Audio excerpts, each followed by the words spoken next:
All right, today we're going to talk 3.3, rules of differentiation. Now, that means that we are going to start doing some rules to find derivatives. We're only going to do 3 of them today. We're going to get into the big important ones, probably starting tomorrow, next week. We have a couple different ones, but let's start with the easy ones first. All right, so the first rule I want to talk about is, let's go with the constant function rule.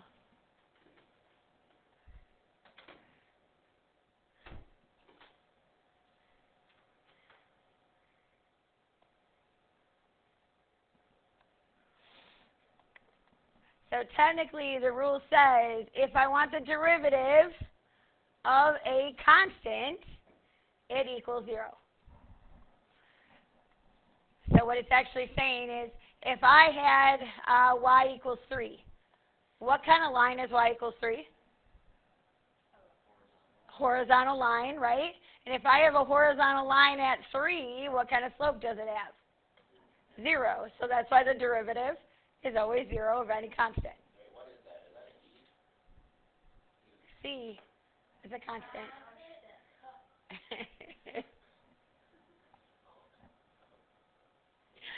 All right.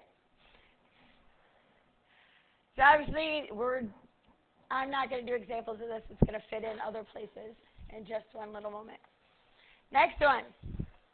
Now, before I do the next rule, little sidebar, very quickly. Do you remember the other day where I asked you to find the derivative? And we had like 4x squared minus, what was it, minus x or minus 1 or something, right?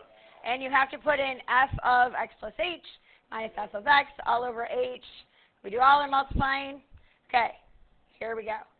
This is the rule. We call this the power rule.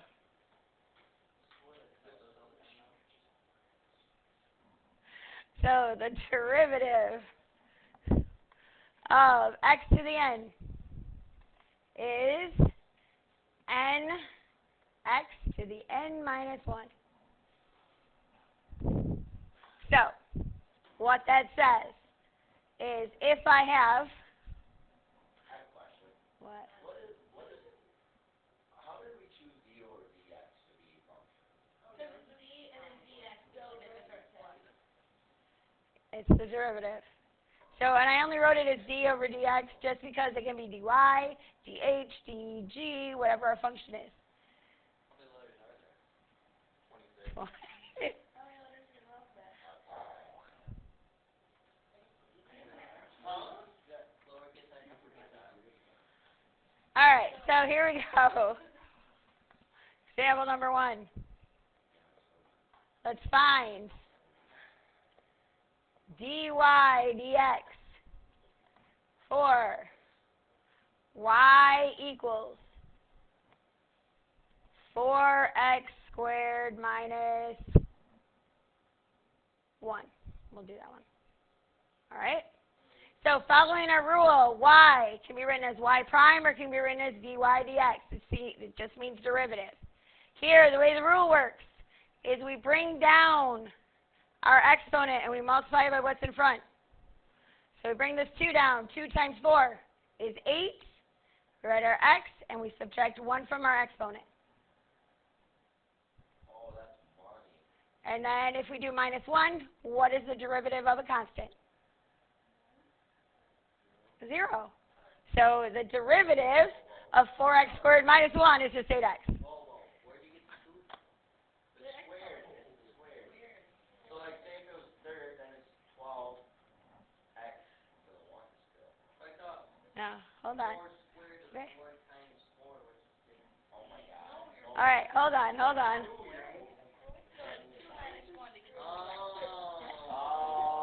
So in the rule, let's go back to our rule. See, we bring down the exponent, and then we subtract 1 from the exponent. All right? Excel's like, that's what I've been doing for the last week anyway. That's cheating, man. I think I'm doing that. All right. Example number 2. All right, again. Find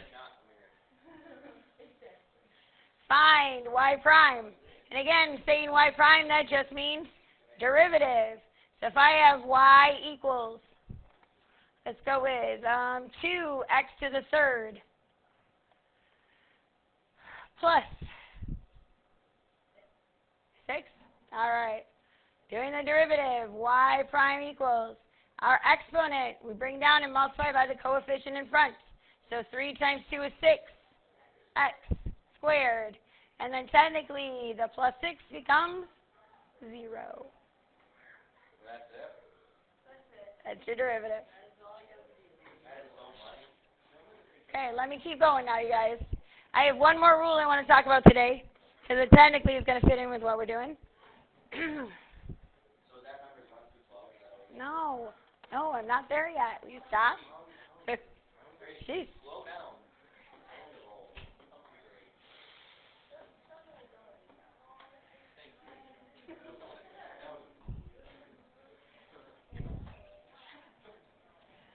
All right. One more rule I want to add, and you can either squeeze it back in at the top if you want with the other ones, or we can put it down at the bottom. Here's the next rule. Rule number 3 is what we call the sum and difference rule.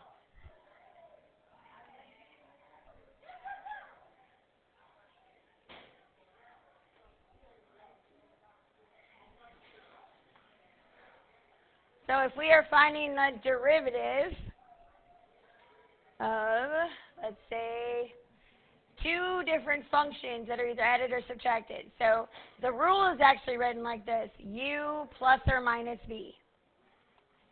We actually find the derivative of u, which is, let's write it as du dx, and we're going to go plus and minus the derivative of v, which is dv dx. Nope. Let me show you an example. Here we go. Example number 3. Again, I'm going to ask that you find y prime. So let's say I want you to find the derivative for y equals, let's go with 4x to the third minus 2x squared plus 3. So this is actually saying I have 3 separate functions that I'm either adding or subtracting from one another, right? So following that rule, that just means y prime equals, I find the derivative of the first term. Bring down my 3, comes 12, x squared. Then minus, now I find the derivative of my second term, 4x. And that's it, because the derivative of the third term is 0.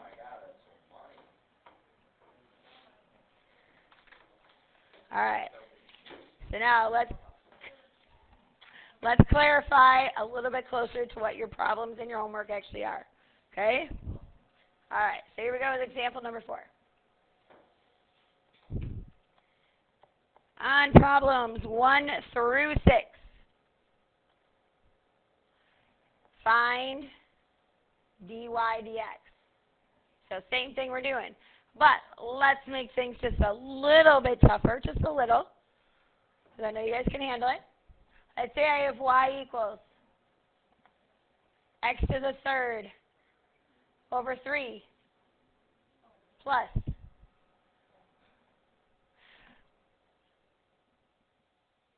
2x squared minus 4x.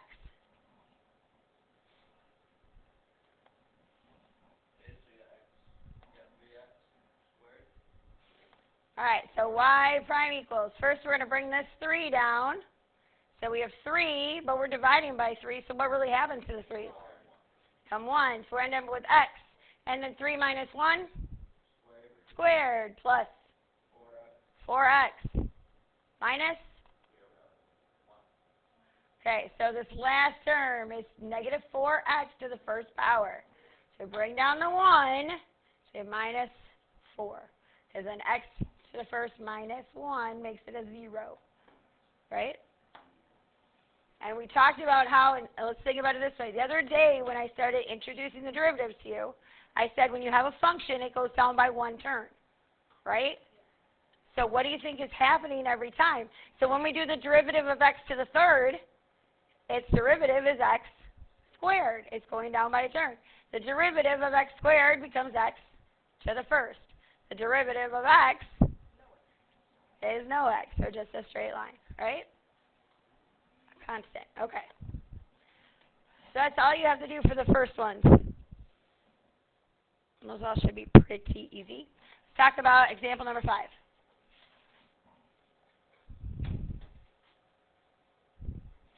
All right, this is the 7 through 12.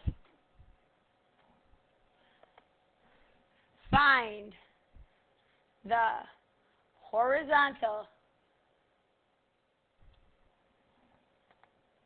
tangent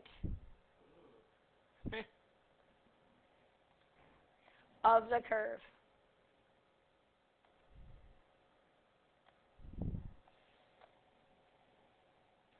Let's say I have y equals, let's go 4x to the third minus 6x squared plus 3. I don't know. Okay, so let's talk about what all of that stuff means in the question. Find the horizontal tangent to the curve. Horizontal means this way, right? Okay, so, and this is a cubic function, so you can imagine this cubic function looks something like this, right? And if it's going to be horizontal to the curve, the only place it's going to touch the curve and be horizontal is at your max, right here, and at your min. There's going to be 2 of them, right? Does everybody agree with that? Yep. Okay. All right, and since they are horizontal tangents, they're just going to be y equals whatever that number is. Okay? So what we're going to do is step 1, find y prime. So we have y prime equals, bring our 3 down, that becomes 12x to the second, good. Next one, we bring down our 2, we have minus 12x. And then what happens to plus 3? Drops out, it becomes 0. Good. All right. Step number 2. If I want the horizontal tangent, what is the slope of a horizontal tangent?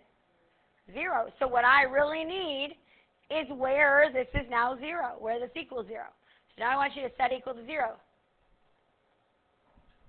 So we have 0 equals 12x squared minus 12x.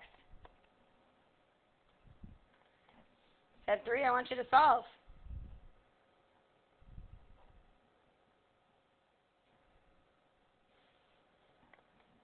So what can I undistribute out of this beautiful thing? Okay.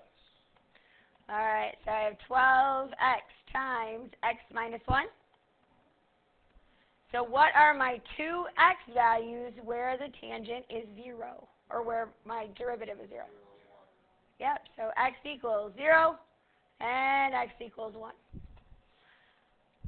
And you can leave them just like that. We're not even put them into a y equals. You don't have to find any of that. You're just finding what the x value is, or where the spot is where the horizontal tangent is 0. All right, or where there's a horizontal tangent. Does that make sense? Shall we try another one? Real quick, same thing? Okay. All right. Let's do example. I don't even know what I'm on. 5? 6? 6. Thank you. Example 6. Again, same thing, same section. Find the horizontal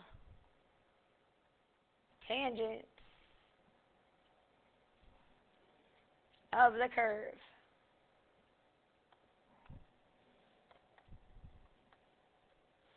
And let's go with y equals, how about 2x to the third minus 8x squared plus 2x plus 10.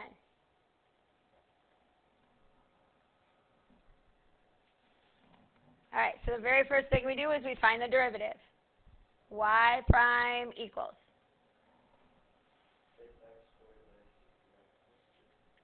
6x squared minus 16x plus what? 2. Good. All right. Now we're going to set this equal to 0 because we need to know where all the places are where your slope is 0. So we have 0 equals 6x squared minus 16x plus 2. Take out a 2. Very good. Divide it all by 2. So 0 equals 3x squared minus 8x plus 1.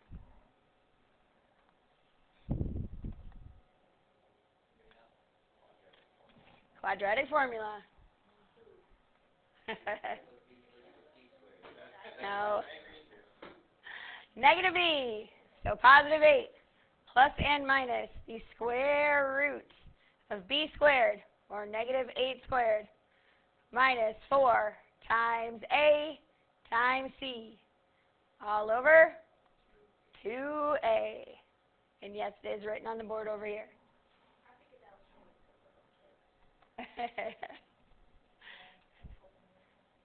All right, now let's just simplify this. We get 8 plus and minus. Let's see, that's 64 minus 12. So 58. Oh, 52. 52 over 6. Let's see, what can we take out of 52?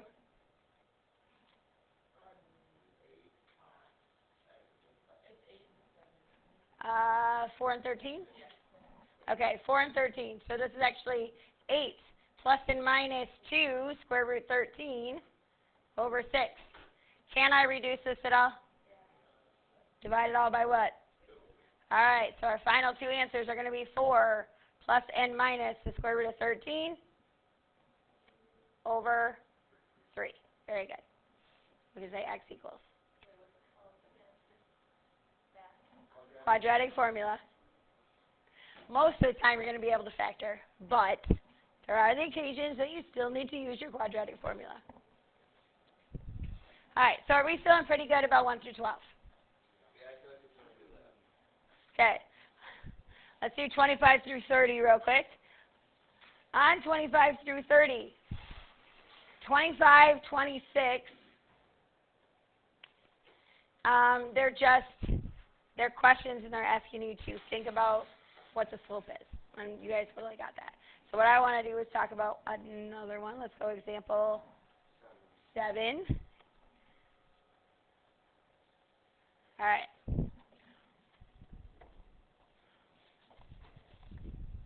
So for 27 to 28, find the equation of the tangent line. Oh my goodness.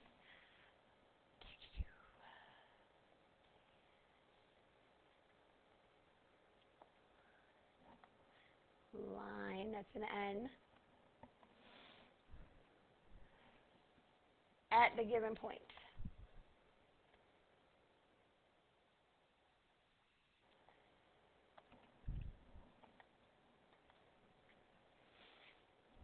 So let's say I have, and I'm going to make this tougher, y equals, let's go with x to the third plus 2 over 2x. And let's go where x equals negative 1. All right, so first of all, no worries here whatsoever. First thing we have to have, though, is if we're going to write a tangent line, that means we need a whole point. So the first thing we should find is go ahead and plug in negative 1 and find us a point, right? So we have negative 1 to the third power is negative 1 plus 2 is positive 1 over 2 times negative 1, so it is negative 1/2. That's our point. Now, we have to find the slope. right? And to find the slope, we find the tangent, or we find the derivative, sorry, and plug in -1. Now, this is kind of tricky. I put it up here for a reason. You can simplify this. We're going to start by rewriting this in what I call user-friendly form, okay? Because I can rewrite this as y equals x to the third over 2x plus 2 over 2x, right? I can give that denominator to both. Now, what can simplify in this first one? Right, so I can get rid of this x and one of the x's here, okay? And what can cancel here? The 2's, right? All right, so right now I have the function y equals x squared over 2 plus 1 over x, right? Okay, one more thing I want to do. Because, no, hold on. Yeah. Next thing I want to talk about is how can I rewrite this 1 over x? How can I put it so there's no x in the denominator? Yes, x to the -1. So here's the function I really want to find the derivative of. We have x squared over 2 plus x to the -1. Okay, now let's find our derivative. Bring down the 2, so I have y prime equals. I bring down 2, right? The 2's are going to cancel and I just get x. Here, I'm going to bring down my -1 in front, so I get -1x to the -2, because remember I got to subtract 1 from my exponent. So then what does this function actually look like? X minus what? Yep, 1 over x squared. This is our derivative. Now, if we want to know where the slope is, we're going to take our -1 and plug it in. So we have -1 minus 1 over -1 squared. So -1 minus 1? -2. So we have a slope of -2. Does everybody agree? Oops, I lost. Did I lose anybody? Are we good? We're good? Okay. So now we have a slope. We have a point. Let's write our tangent line. We had y minus the -1/2, which is going to make this plus 1/2 equals -2 times x minus the -1 or x plus 1. Go ahead and distribute. So y plus 1/2 equals -2x minus 2. And subtract 1/2 to the other side. Yeah. Yes. Oh my goodness. This is jumping everywhere. -2x minus 5/2. That I agree with. All right, so I wanted to put one up that was a little bit tougher, and it was in a different form than what you'd seen. But it still followed the same rule, didn't it? Even though it had a negative exponent on it, we brought the negative exponent down in front and subtracted 1 from the exponent. Still follows the same thing. Before, I would have had you plugging that into the fraction, right? Having to get common denominators, multiplying by reciprocals. This is actually an easier way. All right. Last example. Example 8, and I'm done. I'll leave you alone. Example 8. This will cover the last two. 29, 30.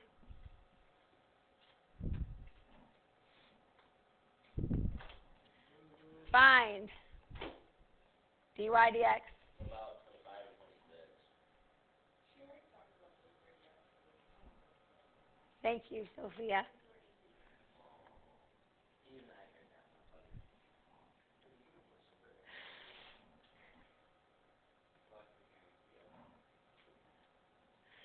All right, here we go. Let's go. Y equals x to the negative 5 over 5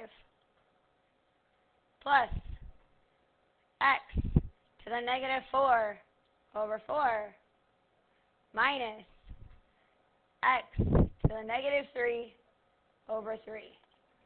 Sounds good.